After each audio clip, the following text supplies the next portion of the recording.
Ever wonder what it takes to build a business from the ground up and survive the highs, lows, and everything in between? Brian Balduf has lived it all, from launching startups to scaling companies and closing successful exits. He pulls back the curtains on entrepreneurship, sharing raw, honest, and actionable stories you won't hear anywhere else. Welcome to the Podcasting Secrets Show, where successful creators share their best stories, secrets, and strategies. I'm your host, Nathan Gwilliam. Hello, incurable creators, and welcome to this episode of the Podcasting Secrets Show. Today, I'm joined by Brian Balduf.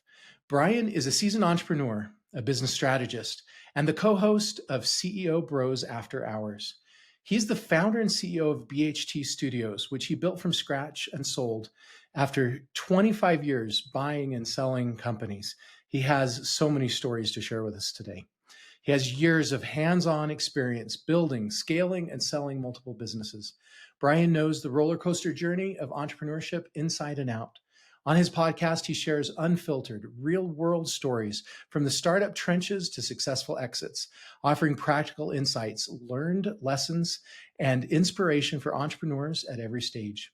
Whether it's celebrating wins, navigating challenges, or learning from failures, Brian's mission is to educate, empower, and equip business leaders with the tools they need to succeed. Thank you so much for joining us today, Brian. Hey, Nathan. Thanks for having me. I appreciate it. Looking forward to talking. Brian, can you start off by sharing with us something that not everybody knows about you? That not everybody knows about me. Interesting. Well, I'm a huge Cubs fan. Baseball is heading into the playoff seasons here. I'm also a guitar player in a rock band. I don't know that everybody knows that, but I see that behind you there. Oh, I guess, yeah. Tell us a little bit more about your band. Sure. So, Otherwise Civilized is the name of the band. It's me and my two brothers. One plays drums, one sings. Then we've got a couple other guys, another guitar player, bass, keys. And we've been playing bars in the Midwest, Chicago, Wisconsin area for probably 35 years. So we do a little bit of everything from Stones and Beatles to Killers and Green Day. That's a lot of fun, especially, your business life and then your after hours life. I've enjoyed it. Can you share with us your entrepreneurial journey? Before we get into your podcast, let's just hear your story. Sure. Boy, it really starts my first job. I worked at Rolling Stone Records. It was like the largest independent record store in the Midwest, and met every artist, every band that came through town. Greatest job ever. But I got to see how it worked running a business. And then for some reason, I got a job at a Fortune 50 company, a telecom company in sales. And I stayed there for 10 years. So I got to see the other end of the spectrum, the big bureaucratic, but you see how a big business is run. And part of my job was business development, buying companies and starting new lines of business. And this was right when the internet was coming into existence. I know a lot of people feel like it's always been here, but no, in the late 90s is when it really hit. And we had a business plan for video.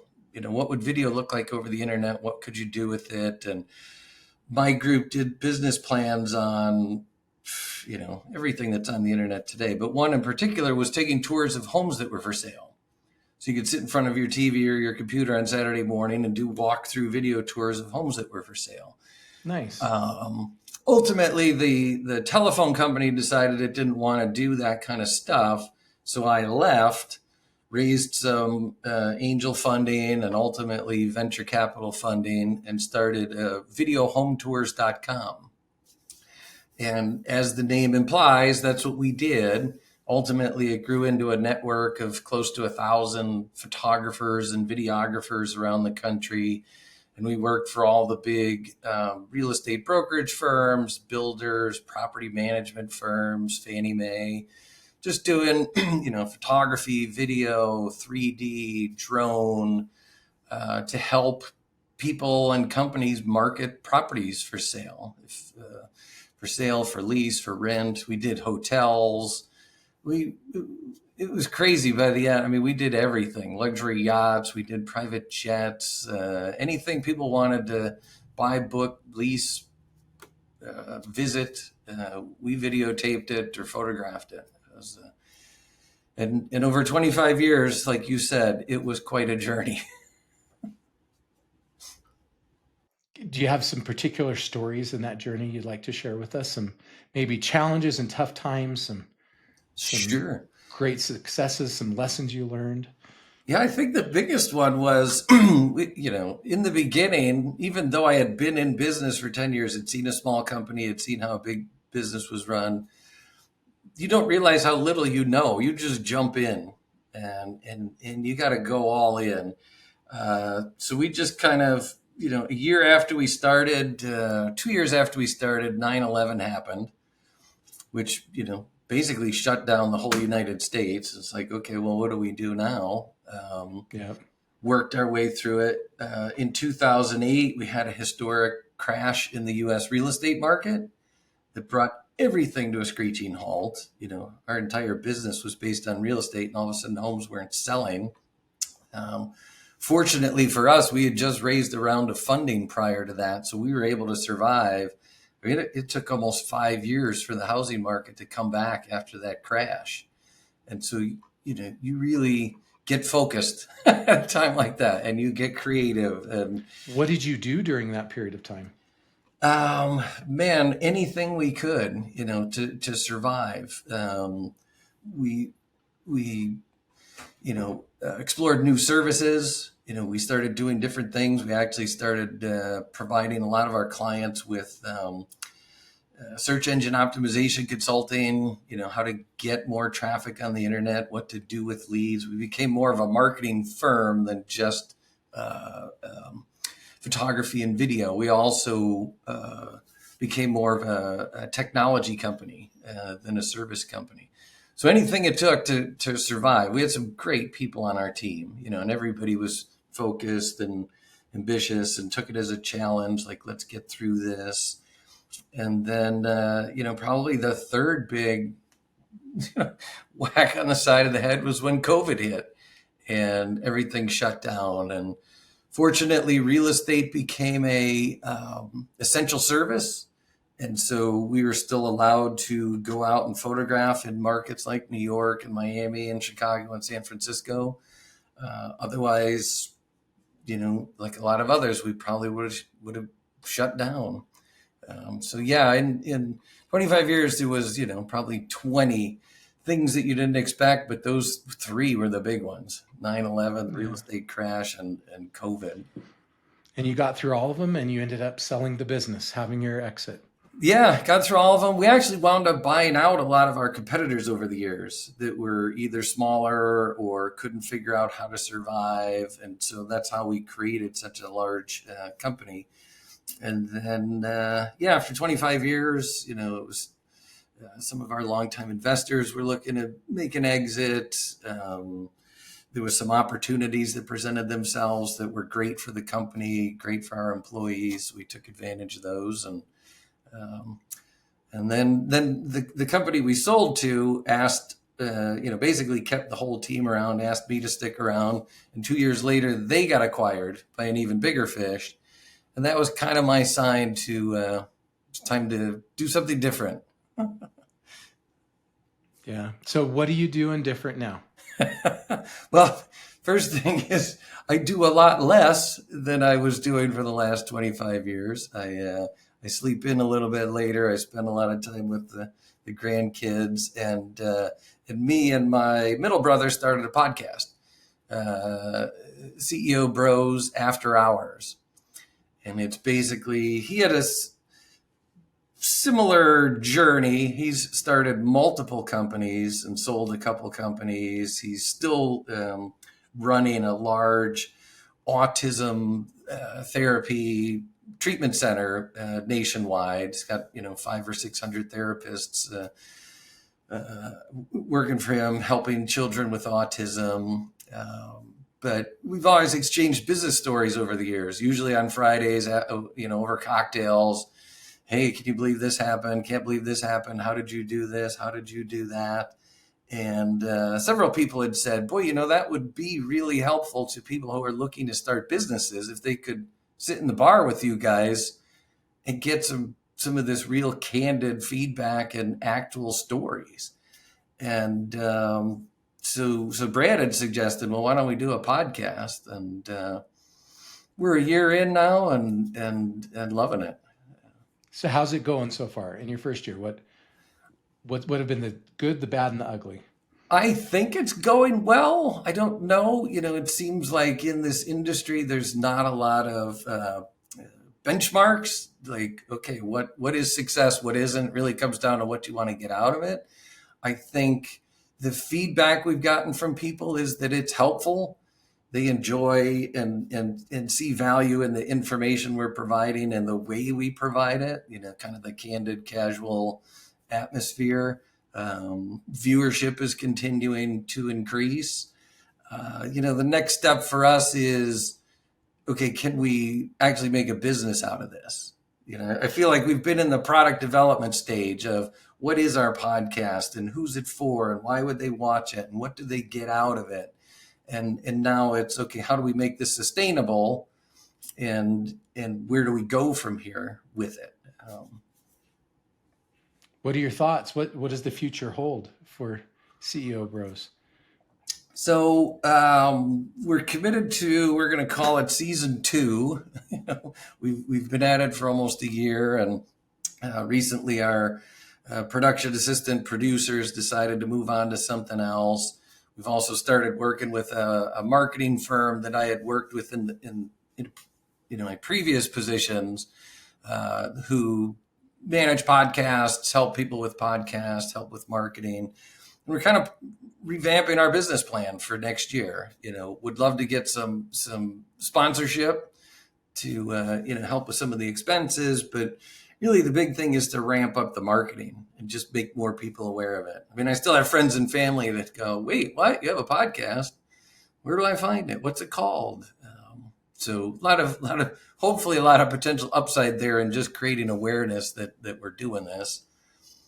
And now that we have kind of a library of 30 or 40 episodes, there's more for people to, if they do find us, go in and dive in and see if they like it or not. Yeah. What has surprised you the most over this past year? Boy, it's interesting. I don't know. It's a small thing, but when you're recording, time goes by like that. And I knew that from, in my previous life, I had done a lot of television interviews. Now I seem to go fast, but I figured with the podcast, like, okay, we're just sitting here at a bar talking about business. Our producer will say, hey, it's time. And I'll be like, we just started. We've been at it for an hour and a half. So it's crazy how quickly time goes. So we've really got to focus on, okay, let's make sure we're, at least being concise and getting across the things we want to get across. And it's not just us rambling, because we could go for 3 or 4 hours. I don't know that anybody would listen for 3 or 4 hours, but there's a lot to talk about. Yeah. So that was a big surprise. I was also, since this is a new industry to me, I've gone to a couple industry events and and realizing that, it seems to be, and you tell me, that up until recently, this was mostly an audio industry. Like, we started day one with video. We got 3 cameras, we got, mixers and record, so we're switching out cameras. Everybody I talk to is kind of coming from an audio background and just now in the last year or two experimenting with video. So I didn't realize that going in, that we were, hopefully at the beginning of something.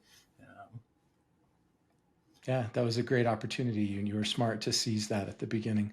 Well, and it's funny because when we started videohometours.com, we didn't know, but at the time, the industry was switching from analog to digital. So, like, if we had started Video Home Tours a year before, we would have been paying $40,000, $50,000 for editing, systems. and $10,000 to $20,000 for cameras, and everything would have been tape and analog. We didn't know any better. We got into the industry. We bought a digital video camera, and Timing later was learned perfect. that it was the first generation of digital video cameras. And we bought an Avid, digital video editing system. Didn't realize that it was the first generation of digital video editing. So I feel like, maybe, again, you tell me, that's kind of where podcasting's at in the last year or two, is this. Yeah, I feel that's true. Yeah. So that's been interesting and insightful. The other is just, we've wanted to have guests on, but it's not easy to get guests in person all the time. So figuring out how to make it interesting and work when, situations like this, because the three of us today, we do it live. We literally sit in a bar or in front of a bar, have cocktails. It's a very candid conversation, but we're So figuring. you actually bring the guest physically to you. If we can, but not all guests can make it. So when they can't, then it's a little bit awkward for us. It's like, okay, it's this bar setting, but then here's somebody dialing in. So we're still trying to figure out that dynamic a little bit, but. Okay. Today's episode of Podcasting Secrets is sponsored by PodUp, the ultimate podcasting platform. As podcasters, we're always looking for ways to simplify our workflows, grow our reach, and make more money. What if I told you that there's a tool that combines more than 35 essential podcasting features into one platform? That's exactly what PodUp offers, and it's transforming how we create, grow, monetize, publish, syndicate, and do so many other things with our podcasting content. From recording and editing to website building and audience engagement, PodUp covers virtually the entire podcasting process. What sets PodUp apart is its focus on growth and monetization. The platform includes AI-powered features that help you save time on tasks like creating short video clips and transcribing episodes. It also offers tools for guest management, content syndication, and email list building, all accessible from one centralized dashboard. For those of you looking to turn your podcast into a revenue stream, PodUp provides integrated monetization tools that help you market products, courses, and services directly to your audience. What's even better is that with PodUp, you don't have to waste time and money switching between multiple softwares to produce your podcast. With PodUp, you get all 35 modules within one fully integrated platform and for a fraction of the cost. If you're interested in simplifying your podcast workflow while expanding your reach and making some money while you're at it, check out podup.com. That's PODUP.com and get a free trial of the software. Now, back to the show. What have been some of the biggest challenges that you faced over this past year? And how'd you get through them? Let's see, the biggest challenges. One in particular is just Google and YouTube. Like, invariably, videos get flagged for something and they don't tell you what. And then, 57 emails later with somebody who knows where, you realize that there was a swear word or there was a reference to a politician, and their policies seem to change all the time, or they're very vague, or they're very arbitrary. I don't know. But that's been a challenge, dealing with that. And they ban an episode and don't even tell you why they banned the episode. Right. Yeah. Or they don't let you advertise it or promote it or something. And, I actually got in an argument with somebody via email where they're like, well, this qualifies as a political ad. And I'm like, we didn't even talk politics. And I'm like, well, there must be something in there. And it's like somewhere somebody mentioned Trump's name. And so, they wanted us to fill out forms or whatever. I'm like, okay, this doesn't make any sense. The other thing is really just, getting a better handle on who the audience is. It seems a little more challenging than it should be. You know how many viewers you have, but it seems like unless you get people to register and tell you about themselves, you don't really know who you're appealing to. I mean, you get the stats and stuff in YouTube, age groups, demographics, whatever, but like, are these business people? Are they entrepreneurs? Are they just, would love to know more about the audience we're building. So You're at an interesting phase in your life where you've had your big exit. You probably don't have to work again for the rest of your life. Why are you choosing to do a podcast? It's a good question. I think it's twofold. One is I had a lot of help in the early days.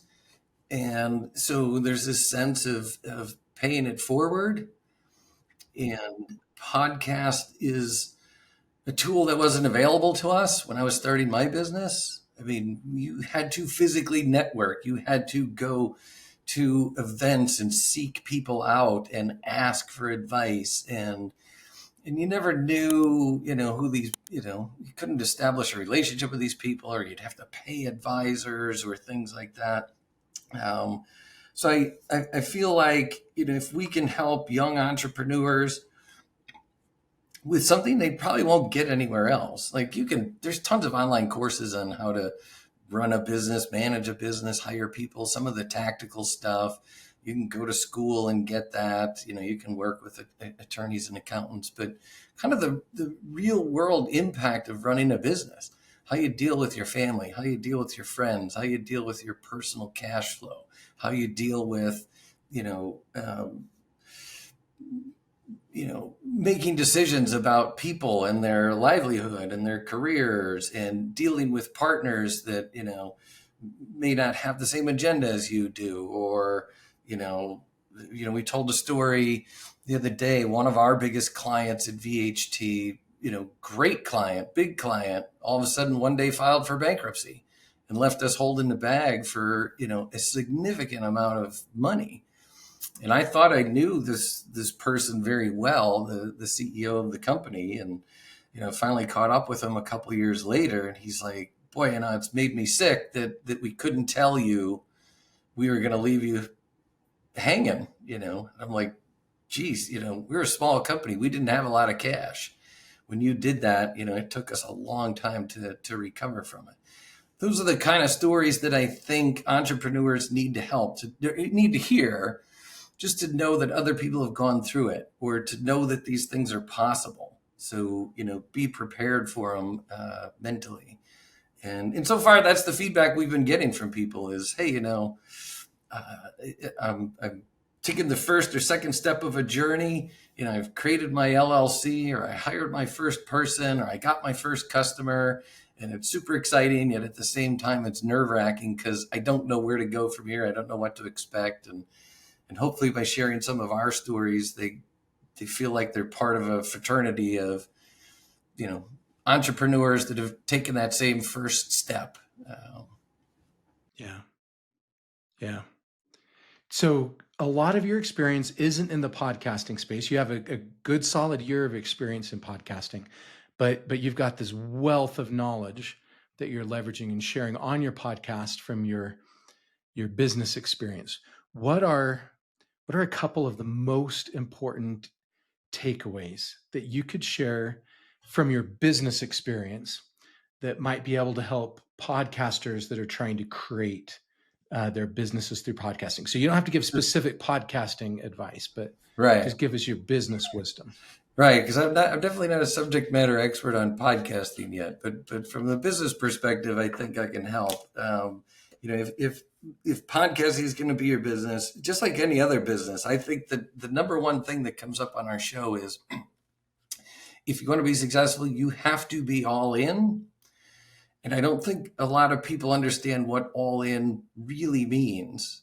And the best example I can give you is, I always loved the holidays when I was working, Christmas and New Year's and 4th of July and stuff like that.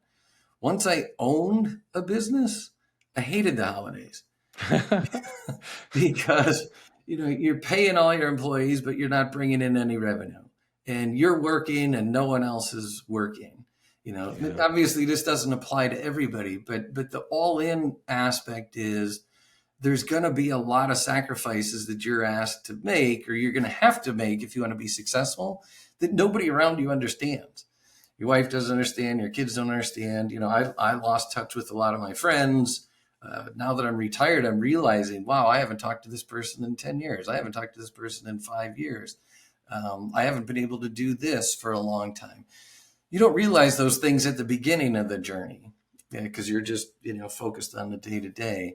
But eventually they start to add up. I think that's why a lot of people wind up going out of business, is they don't realize the personal impacts, even the personal impacts on your finances. So, hey, Yes. I'm going to spend $2,000 and buy some microphones and buy some cameras, and I'm going to pay somebody to produce it and stuff, which is great. But then, you start thinking about marketing and attending events and, reaching out to potential sponsors or whatever, and it all takes time and money.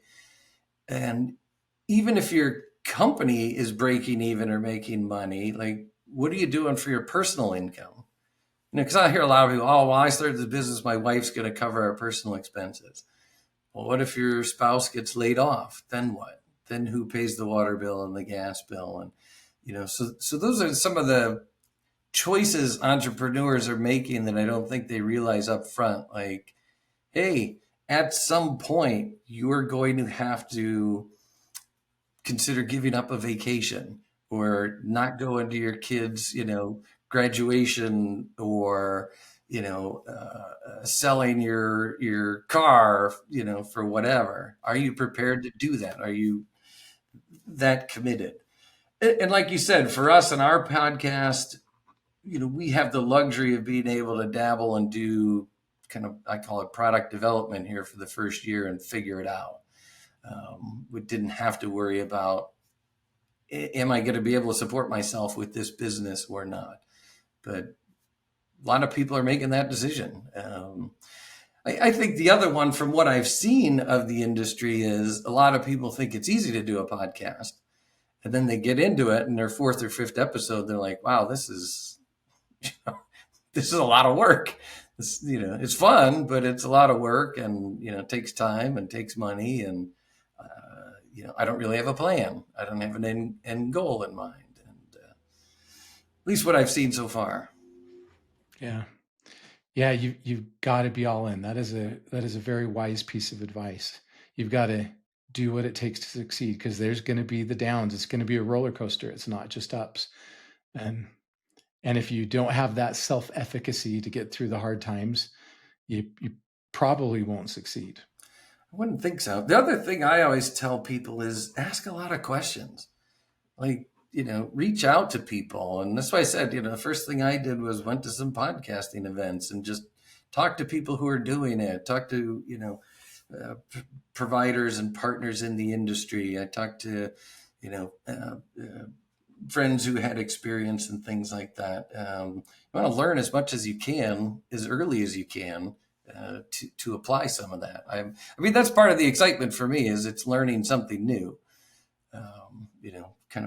I've always been a media marketing kind of guy, but more in a corporate business sense than this. So I enjoy meeting new people, talking with people like yourself about the industry and where it's going, and what it's taken to be successful. So yeah, we can definitely accelerate our growth as we draw from the knowledge and the wisdom of people that have been there and done that. For sure. That's very wise advice as well. Yeah, very true in podcasting. Yeah. A lot of people have already taken the slings and arrows. I mean, again, it's kind of the whole point of our podcast for business entrepreneurs. Like, we've been there. I could tell you where the surprises are going to pop up and what kind of things you're going to potentially have to deal with. I can't tell you exactly how to deal with them. I can tell you what I did. I'm just letting you know, be prepared for this, that, or the other thing, or think about this, and it's funny because even my brother and I, as we hear each other talk, we'll go, wow, you know what? That's a great idea. I never thought about that at my company. I never thought about doing that with my employees or with my business. And that's just the two of us. Yeah, that's right. Okay, Brian, if our audiences enjoyed this episode like I have, and they want to learn more about you and your show and what you do, what are the best ways for them to do that? Well, so, part of our phase 2 is setting up a lot of that community and getting people to engage, and us providing additional info. For now, the easiest way is to go to YouTube and go to CEO Bros After Hours. So it's literally CEO BROS After Hours. we've got a LinkedIn site, we've got a Facebook page and stuff like that, but we're at the point where we got to figure out what to do with all of the kind of ancillary social media to really engage with our audience. That's next. Yeah, that's an important stage to be in. Yeah. Okay. Well, thank you very much. Thanks for sharing value and sharing your time with our audience today. Well, thanks, Nathan. Yeah, I enjoyed talking with you. I look forward to talking again. So have a great day. All right. Editor, we're off the record. Brian, are there any questions you wanted me to ask that I didn't ask? Any stories you'd like to tell that I didn't ask? We're still recording, so we can record them now and he can put them back inside the episode. I'm trying to think.